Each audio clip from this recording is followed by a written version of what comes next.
Subchapter 5.2. 2 weeks later. The lone figure in black paced down the sidewalk, taking long strides, heading for the lighted signs up ahead. Even at that time of night, he dodged other pedestrians who either paid him no mind or glanced at him as he passed, sensing a stranger in their city. No one questioned the time or why the streets were filled with people. Thibi's severe tilt on its axis meant long nights, what on earth would be days on end, creating an entire race of night owls who considered the darkness their friend. But the rain was unexpected that night. The city of Patrit was situated right down the barrel of an equatorial jet stream, usually dry with clear skies and excellent views of the stars overhead. At this particular time, a seasonal temperature shift calmed the winds and brought on a cold front with rain from the north. The man pulled his black hat down to keep the cold drizzle off his face. Water ran from his hat to his long, full-length black leather overcoat and boots. As he closed the distance between him and the lights, a thin semblance of a weasel called out from the abundance of shadows against the buildings. "Hey man, you looking for a topi?" A sideward glance told the man that the drug-dealing weasel was an android, a cheap Thibian copy of a human with skewed facial features. Its mechanical hands had their inner workings exposed by a violent confrontation at some point in its history, and its artificial skin was torn away. The man in black never broke his stride. The android leaned out from his shadow. "I got topis, man. Cheap." "Piss off, robot." He had done his research on the planet.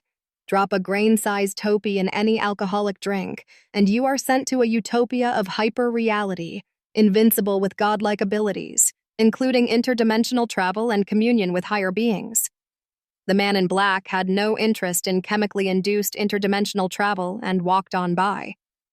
Too many of those travelers ended up dead in Patrit's alleys or a crumpled mass at the base of a tall building, convinced they could fly. Thibi had a notorious android crime problem, a black mark on its interstellar image, which did not help its tourist industry. Visitors to Thibi were often greeted with stares and whispers from the natives, who wondered what had possessed these people to come to this tilted world. "Why are you here?" The man in black heard the music as he neared the entrance.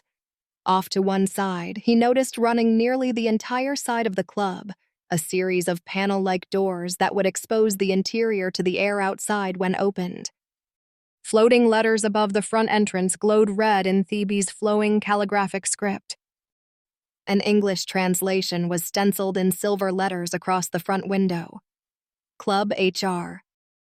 The music pulsed from within, and the man cringed inwardly. He detected 2 guitars, a bass, a drummer, and a singer. They were out of sync, each musician doing his own thing.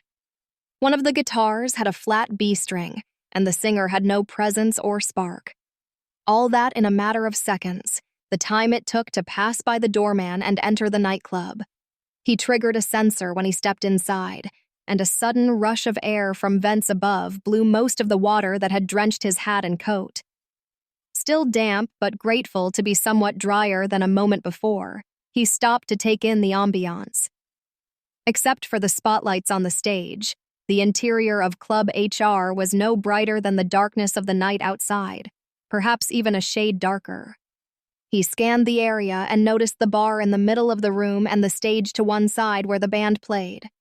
Opposite the stage and bar, a row of booths lined the wall, each one backlit with a dim reddish-orange glow in the wall. The club was mostly empty of patrons, a few at the bar and 4 figures in one of the booths, silhouetted by the wall glow. The band consisted of 3 Thibians and an alien on drums. They were attempting an earth rock song from the 1990s, but the lead singer kept forgetting the lyrics. The man in black sat at the bar, his back to the stage. A Thibian woman worked behind the bar cleaning glasses, but she stopped and came to him. "What can I get you?" she asked. "A new band." The bartender smiled. "Sorry, can't help you with that." "I'll take a beer. I got some local ale." The man gave a nod. "Sure, why not? I'm feeling adventurous tonight. The bartender stepped over to fill the order while the band played on, missed notes and all. When she returned to her customer, she set the glass down and peered at the man. "You're human, aren't you?" He lifted the glass of amber liquid and took a sip. What gave it away? "We're an Earth theme bar, but we don't get many humans come through here. My name's Axie." Pleased to meet you, Axie. "Hey, do me a favor, will ya? Tell your band if they're gonna play Aerosmith's Crazy, they better get the words right. Those are a lot of lyrics. If they can't get 'em right, they shouldn't sing that song until they do. The lead singer's weak, keeps lagging behind the beat. Besides that, his guitar's got a flat B string." Axie stared at the man for a moment. I'll pass on the advice, Mr. The man lifted his head, revealing the face under the black hat. "Clapton. Eric Clapton." Rick smiled. So far, so good. Rick felt he was making progress. At least he was making an impression on the bartender. Axie leaned one elbow on the bar and extended that lean to her shoulder, neck, and head toward Rick. The warmth of her eyes and smile reflected in her low voice. "What brings you to town, Mr. Clapton?" "Just passing through. A friend recommended your place, so I thought I'd drop in. You the owner?" "No, he's in the booth over there." Rick avoided looking in their direction. He had seen them when he came in, and had the funny feeling that he was under their scrutiny. "Tell your boss he could fill up this place with the right band on stage. These guys are playing to an empty house. You got plenty of foot traffic outside. Why ain't they in here?" "Good question. Excuse me." Axie pulled away from Rick and stepped over to her towel, which she had left by a stack of glasses. As discreet as possible, she tapped a communications device at her ear while wiping down the counter that did not need wiping. "Hey, boss," she said in a quiet voice. "That human guy that came in?" Guess what he told me. Rick sat at the bar sipping his ale, certain he would not finish it. He wondered how long Axie would be and had not long to wait. A quick glance told him Axie was speaking with someone, and he had a good hunch as to his identity and what or who they were talking about. Axie stepped over to Rick. "Hey, Eric, you play?" Rick kept his eyes on his drink. "Sometimes, yeah." Let's hear it. Rick smiled, giving the impression that Axie's invitation was absurd. You want me to audition or something? I ain't looking for a job. "Boss wants to hear it." "Boss?" "The musician. Call him the musician. He said if you're good, he'd make it worth your time." Though all the figures in the booth were silhouetted by the dim orange wall light behind them, Rick could tell at an instant which one of the four persons was the musician. The one in the center who sat straight and erect, taller than the others, completely motionless. Rick could feel the musician's stare on him. "I take it he ain't happy with the band, either." He's willing to take a chance. "Play one song. If you're no good, that's it. Drinks on the house." Rick chuckled at that. "One song for a drink? Now that brings back some memories. Hey, whatever you got can't be any worse than that Thibi and dishwater you're drinking. And it can't be any worse than what's on stage right now. So how about it?" Rick glanced up at the booth. "I haven't played in a while." Axie leaned in again. "Listen, we don't get many humans come in, right? I don't know how good you play, but a human guy up on stage. You know, 'cause of our theme. It's human, come on. People will pay to see that." Rick looked around the nightclub. Why not? You've got an empty house, so the stakes are pretty low. Okay, let's have some fun.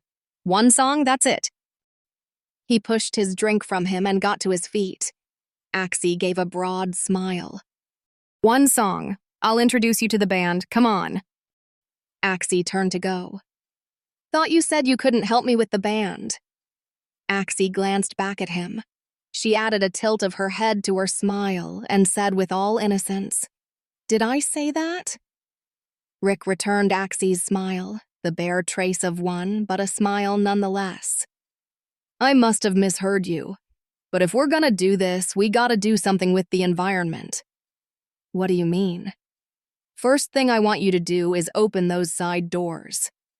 Why? It's raining. Trust me. Open 'em. Axie shrugged, stepped around the bar, and walked onto the floor, heading for the stage. Rick followed, making sure not to look eager or trying to please. With a single thought, he activated his orals and radioed the deuce. Hey, QR, I might be a while. Talk later. Out. Axie caught the band in between numbers. Okay, guys, take a break. Jomo over here. Judging by their quick response to Axie's order, Rick could tell that Axie carried more authority in club HR than she had let on. The lead guitarist came near to Axie.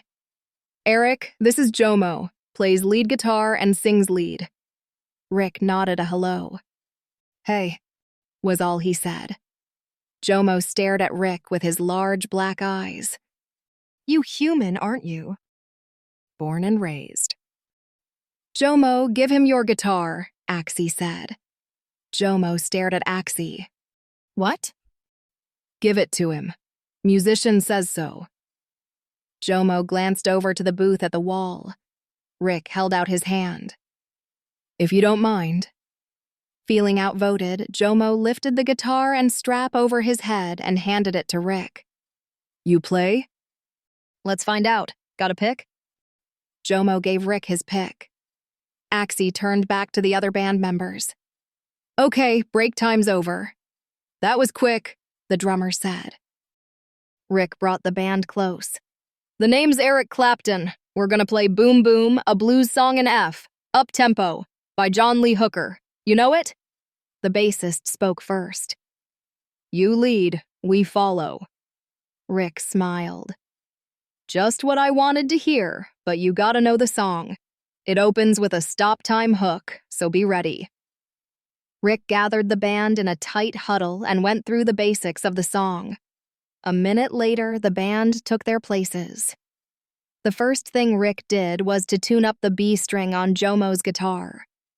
While Rick and the band were sorting out the basics of the song, Axie and Jomo opened the side door panels, exposing the interior to the cool night air.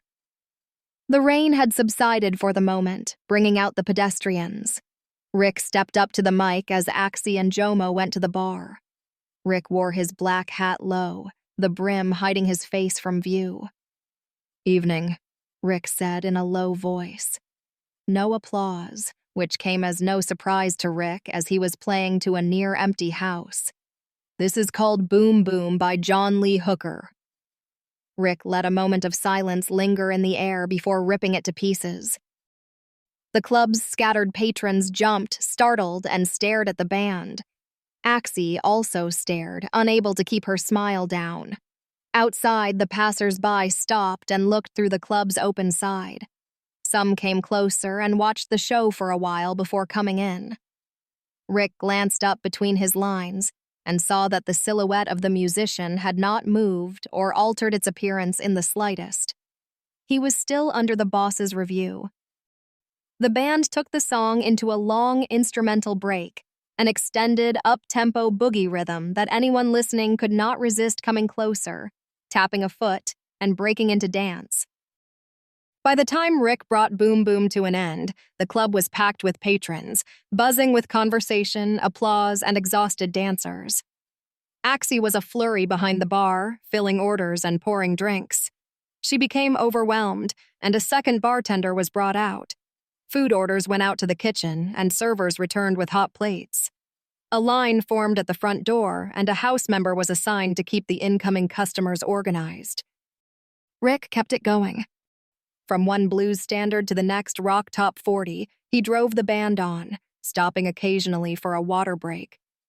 During one of the band's numbers, 3 humans walked in: a black male, an Asian female, and another female who kept her hat down low so as not to be seen. They took 3 seats at a bar-height table, ordered drinks, and watched the band on stage. Rick did not notice them. At some point during Led Zeppelin's 10 Years Gone, the woman in the hat raised her head a slight bit to gaze at her target. Catherine listened to the words Rick sang and lowered her hat. Remember, I make the arrest. Catherine said to her companions. They watched the show for some time, then left. 2 hours later, the band played their last number, and the house lights came up, signaling closing time. Rick wiped his brow and smiled at the musicians. "Good job, guys." The band members smiled and chatted with each other, satisfied that they had been put through a workout, driven to near perfection, but very happy with the results. Rick found a soft rag and wiped down his guitar. He looked around for its case but did not see it nearby. As he was about to ask one of the band members, a voice behind him caused him to turn. "You play very well, Mr. Clapton. My compliments." Rick stared at the figure before him, tall, blonde, with sharp blue eyes that froze him to the spot. The impeccable fit of his Thibian navy blue suit told Rick who was standing before him. Though he knew the blonde man's identity, Rick chose a cautious path in his response. "Ah, right. Thank you, Mr. You may call me the musician. Welcome to my hobby." Rick noticed the musician's 3 companions standing behind the Thibian, never taking their eyes off him. With a mere glance, Rick could tell 2 were bodyguards, the other most likely an assistant. Rick glanced around the nightclub. "That's quite a hobby you got here, musician." "A man's passion rarely earns him the wealth he deserves, wouldn't you say?" "Then what does?" The musician regarded Rick's question with a glimmer in his blue eyes. "A product. Tonight, the manager is still counting the receipts, but I don't need to see the total to know that the club has made a new record. I am in your debt, Mr. Clapton." What do I owe you for making that happen?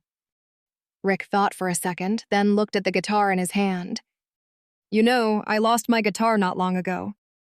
The one in your hands is a Thibian copy of a Fender Stratocaster. You don't want it. Come with me. Rick laid the guitar down on a table that had just been cleared of bottles and empty glasses, leaving it for Jomo. He followed the musician to the rear of the club, where they pushed through the double doors leading to the kitchen and back room. In the hall beyond the double doors, the musician and his bodyguards stopped to scan Rick for any weapons, a necessary security precaution, he was told. Rick was compelled to hand over his pike sidearm, but not before he was promised and reassured that it would be returned when he left. The ride to the top was quick, not giving Rick and the musician much time to chat. "Are you on Thibi for business or pleasure, Mr. Clapton?" the musician asked. "Let's call it business." "And where are you staying?" "I got a ship not too far from here." "And you're living out of your ship? Like a wandering vacationer? Nonsense. I won't hear of it." The elevator doors opened to an expansive reception area and a hall leading to more rooms. The musician continued to make his case as they stepped out. "You'll be staying here as my guest for the duration of your stay on Thibi." A female house staff member greeted them with a courteous bow of the head. "Thanks, but I don't want to impose," Rick said. "There is no imposition." The musician slipped off his jacket and handed it to the servant. "Don't you find my accommodations adequate?" Rick stopped to take in the sight, the stone, marble-like floor with green tendrils running through azure crystals, soft ceiling lights, and wall sconces holding warm spotlights shining upwards. "More than adequate," Rick said, still gazing. "Of course they are." The musician strode into the next room, a spacious area, circular in shape, with Spartan furniture placed in the center. "After tonight's performance, Mr. Clapton, I wouldn't take you as a modest man." The 2 bodyguards followed at a measured distance, not too far, always watching. Rick noticed the instruments in place around the room, most of them alien. A keyboard instrument sat in the center, and around the periphery, several handheld instruments were on display as works of art under spotlights. Hidden anti-gravity mechanisms held them in place, floating in the air. Rick also noticed the subtle ambient music that murmured in the background, barely perceptible. The sustained chords gave the feeling of space, but the sudden appearance of a horn section broke the mood. Rick found the instrumentation to be pretentious and amateurish. The musician paused to see Rick's impression of his home, then moved on. Of course, my invitation to you is entirely self-serving. Nothing to be ashamed of. Certainly not. Do you hear the music playing? Rick wished he had not. Yeah, nice. The musician studied him. Your honest opinion, please. Actually, I think Jomo could do better. Jomo? The musician stared at Rick. The truth dawned on Rick, and his eyes widened. Ah, that's your music, isn't it? Sorry, man, I didn't know. The musician smiled. It's quite all right. My talent as a composer lags far behind my skills as a businessman. The musician walked on. But seriously, Jomo? Rick followed him down another hall with the guards close behind. I take it back, sorry. I must admit, your musical knowledge surpasses mine, the musician went on. Perhaps with the right incentive, I might persuade you to share some of that knowledge with me. They turned at a right angle and entered a wide hall. 2 rows of guitars of all types lined the walls on both sides of the hall, suspended in mid-air as the other instruments Rick had seen earlier. Rick stopped and stared. Just what kind of incentive did you have in mind? The musician came to a stop by one of the guitars. That is open for negotiation. Rick scanned the hall, identifying the guitars. Fenders, Telecasters, and Stratocasters. Gibson SGs and Les Pauls. Martin Acoustics. There's an Explorer.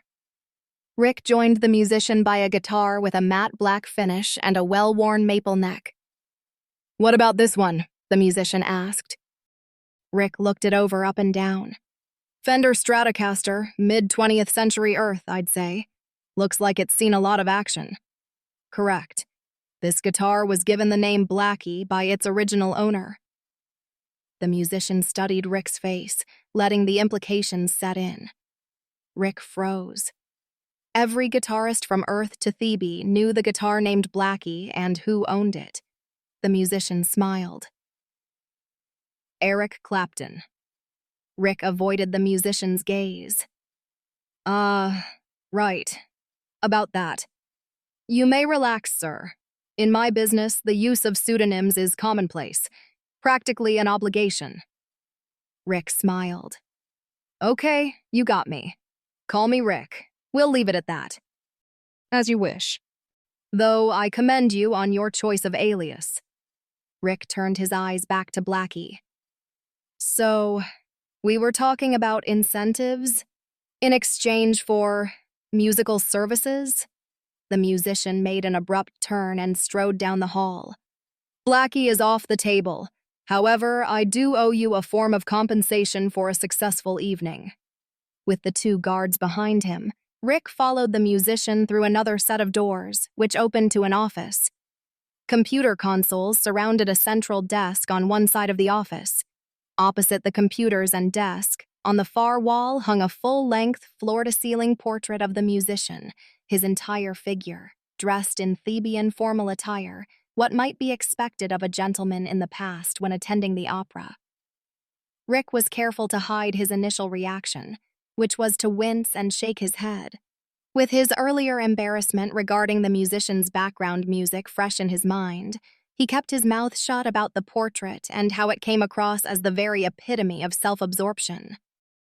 The musician crossed the office to an open door. The lights in the room on the other side came up when he approached. Rick came near and recognized a storeroom filled with boxes and other miscellaneous objects. But what caught his attention were the dozens of guitar cases lined up against the wall. Help yourself to any of the guitars in this room, the musician said with a wave.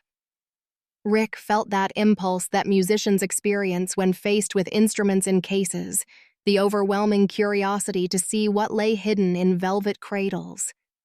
Take your time, the musician continued.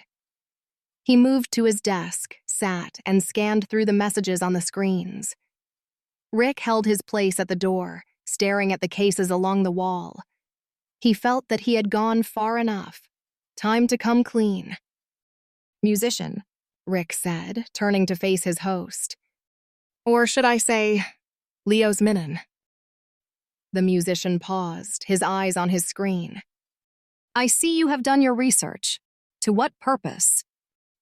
My apologies, but I don't want your guitars. You've come this far. You must want something. What is it? Information. Regarding? Rick pulled out a handheld device from his pocket. He tapped it, and a projection beamed upward from its screen. The still image of Sarah glowed in the projection. This woman, Rick said. The musician went still. Who is she? My wife. Her name is Sarah. The musician did not need much time to put it together and why Rick was there. I remember her. Where is she? Who bought her? You must realize I cannot divulge my client's personal information. Rick tapped the handheld, and Sarah's image faded. Drop a hint. Allow me to shed some light on this business. There are many civilizations in this galaxy where the sale and ownership of labor resources are acknowledged facets of their societies. Was there not a time on your world when that was also the case? Thousands of years ago, but we grew out of it. You might find pockets of it here and there, but it's illegal. I provide a service. I connect those in need of laborers with labor sources. I charge a modest commission for making those connections. Your labor sources are pirates. They abducted my wife. Regrettable, I admit. But then again, this is the current state of affairs in the galaxy, and I am not a crusader of reform. Rick ground his teeth to keep his temper in check. As much as he wanted to deck the musician with a good right cross, he had to remind himself that the success of this mission was riding on a soft hand, a pleasing demeanor, and rapport, even if it was all fake. Besides that, the two guards were close by, watching, and Rick had to assume they were armed. An emotional display was a bad idea. The musician settled back in his seat, regarding Rick in a new light. But by coming here, you have placed yourself in an ethical dilemma, haven't you, Mr. Rick? Have I? You are welcome to take the moral high ground if you wish, but haven't you compromised your position by seeking my assistance? I realize that. You're a slave broker, but you have what I want to know. I'm willing to make a deal for that info, even if it means I have to compromise my moral high ground to get it. But I am not willing to compromise the integrity I hold dear with my clients. The musician rose from his seat. We have reached an impasse, Mr. Rick. You saw what happened tonight. I'll pack that club of yours every night. I'll sign a contract. You take 100%. The musician took a step forward, processing Rick's proposal. How much does she mean to you? Rick ran out of words. He stared back at the musician and could only say what words remained. My life. The musician looked away. If only I were that chivalrous. I'm afraid I am unable to accept your offer. What a shame. I was so looking forward to our discussions on music. Yeah. Guess I'll be going then. Wait. The musician entertained some new thoughts. If I may, if you could stay a bit longer. Rick's turned to think. The thought of leaving empty-handed gnawed at him, and he chastised himself for expressing a desire to leave too early, to give up too easily.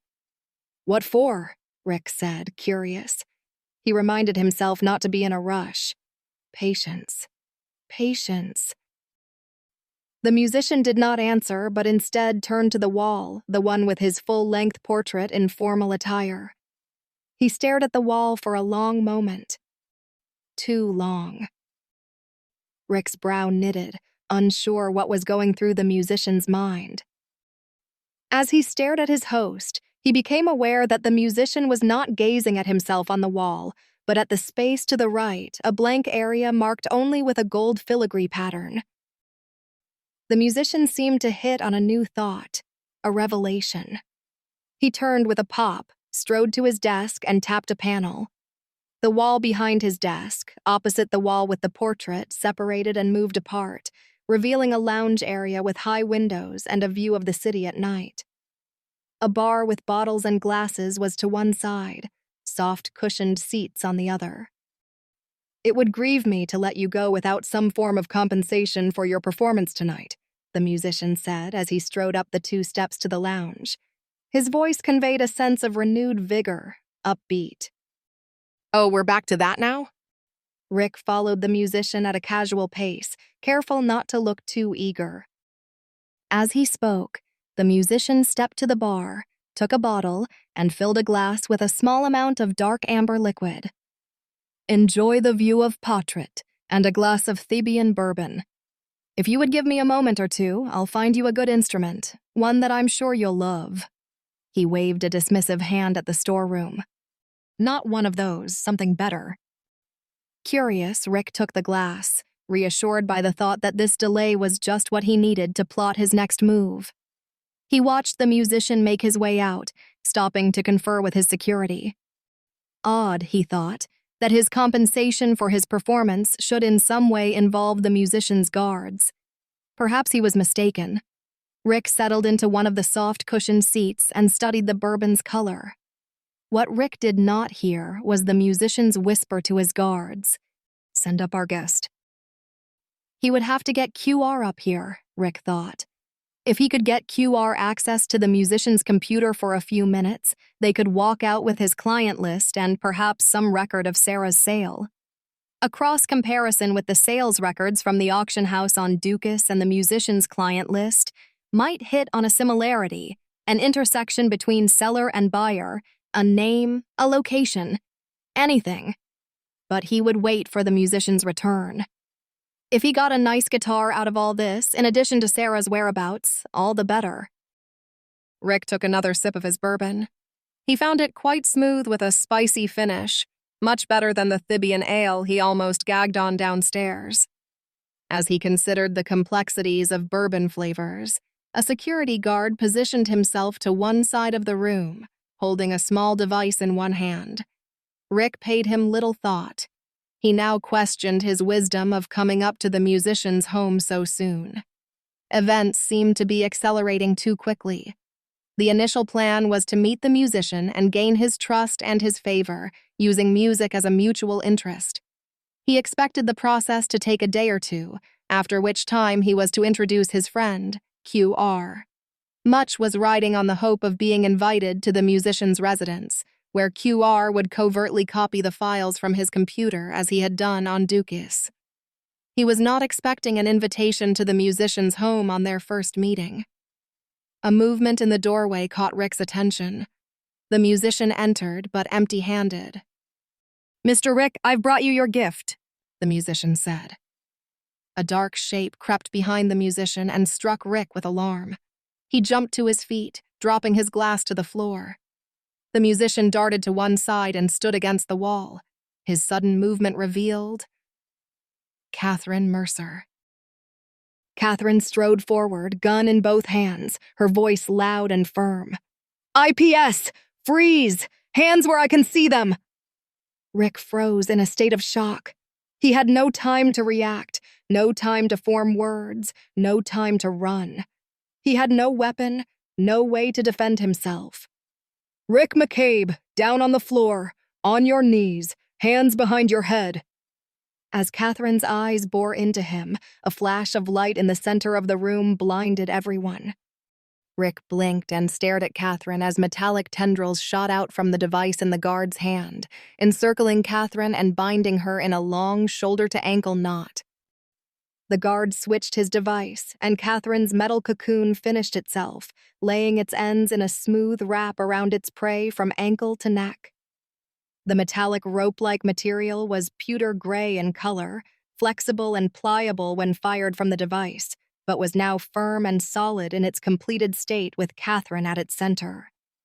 Catherine struggled and wiggled to break free, but the cords held firm. The shock on Rick's face was mirrored on Catherine's. "What is this? What are you doing?" The musician came forward. "It's a restraining device used in an android prison on the outskirts of Patrit. We can thank Axie, our bartender, for furnishing this remarkable technology." Catherine sent a message via internal transmission, speaking aloud. "Code 10, repeat code 10, request immediate backup." "I'm sorry, but your transmission is being jammed," the musician said. "No one outside this room can hear you." Back up! Catherine repeated with a heightened sense of urgency. As no answer came to her call, she had to conclude that the musician had spoken the truth and fell silent. "At this time, your IPS friends are being escorted from the building. They must be wondering what is going on, what happened to you. But one word from your superior officers, and they will consider this mission concluded." The musician came near Catherine. Her pistol was still in her hand, but now protruding from the metal coils, immobilized. Oh, this thing. The musician took hold of Catherine's gun and wiggled it from her grasp. Catherine's voice turned dark. Minon, release me at once. "I don't think I will." The musician held the gun with 2 fingers by its barrel, showing his inexperience and naivete in handling weapons. He turned to his nearest guard and handed him the gun.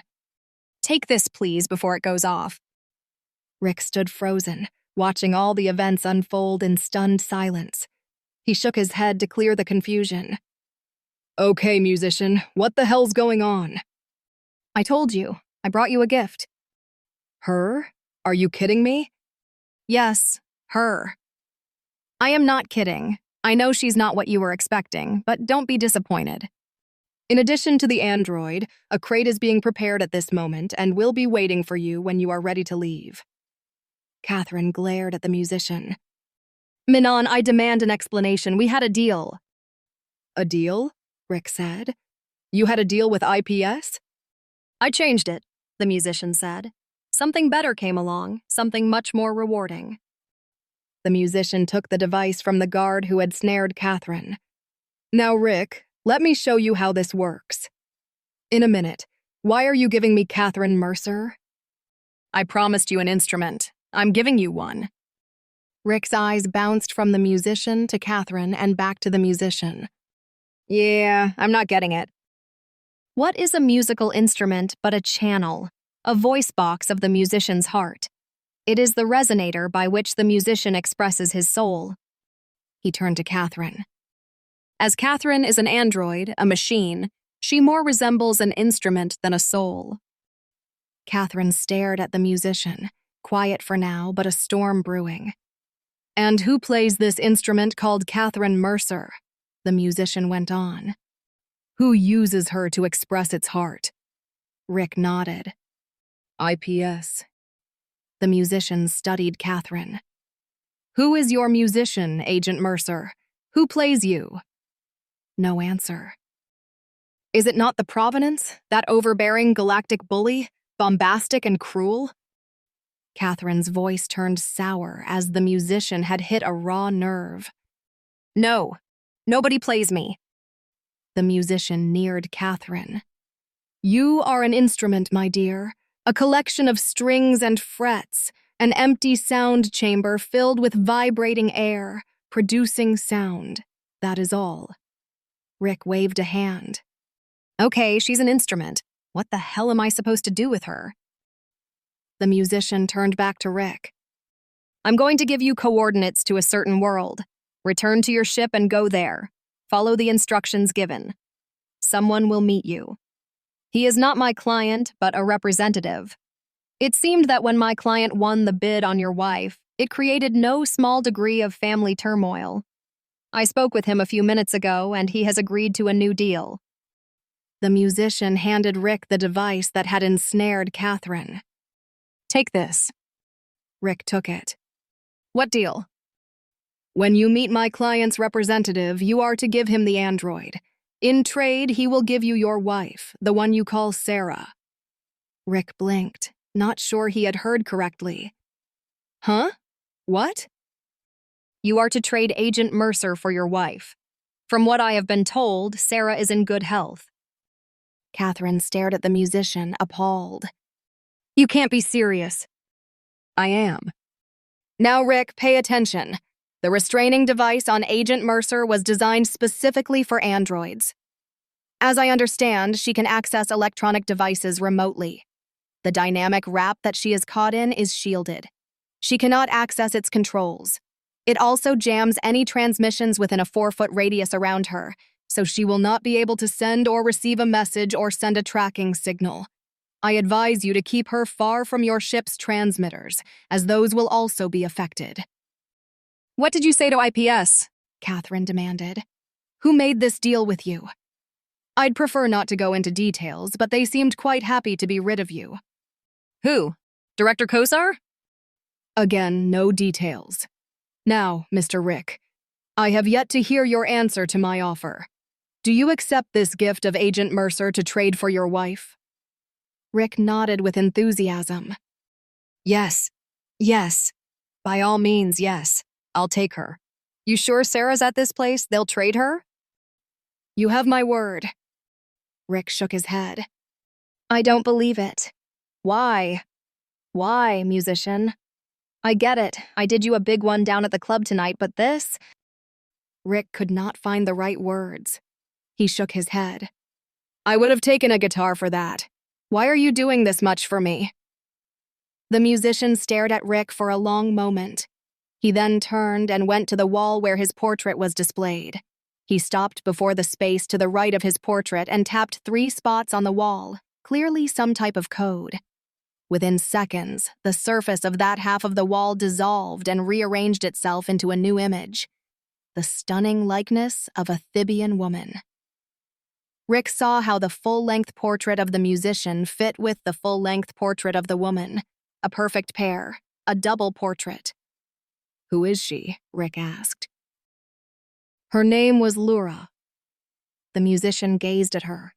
Also blonde like Minnan, Lura had a regal air about her, noble eyes that revealed a spirit of wisdom and kindness, an oval head and face on a long, graceful neck, a slender body, long arms ending with delicate fingers on gentle hands.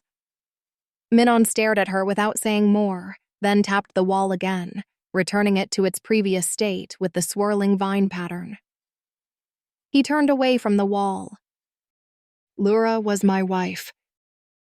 I cannot bear to be under her gaze for very long." "What happened to her?" Rick asked.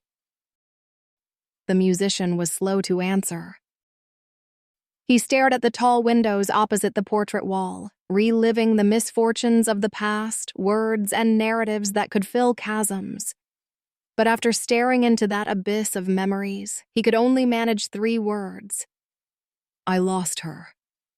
I'm sorry." The musician took a quick breath, dispelling his melancholy. "Don't be. I'm giving you a new chance, a chance that was denied me. Look at the controller in your hand. Press the red and green buttons together." Rick pressed them. Catherine floated upward an inch and hung there suspended above the floor. "An anti-gravity mechanism," the musician said. "You may easily transport the android to your ship. Just give her a push. Good luck, Mr. Rick." Rick nudged Catherine, and she floated away from him a couple of feet before slowing to a stop. Rick smiled. "Rick, this is an outrage," Catherine spat as she glided from him. "I am the property of IPS and the Provenance.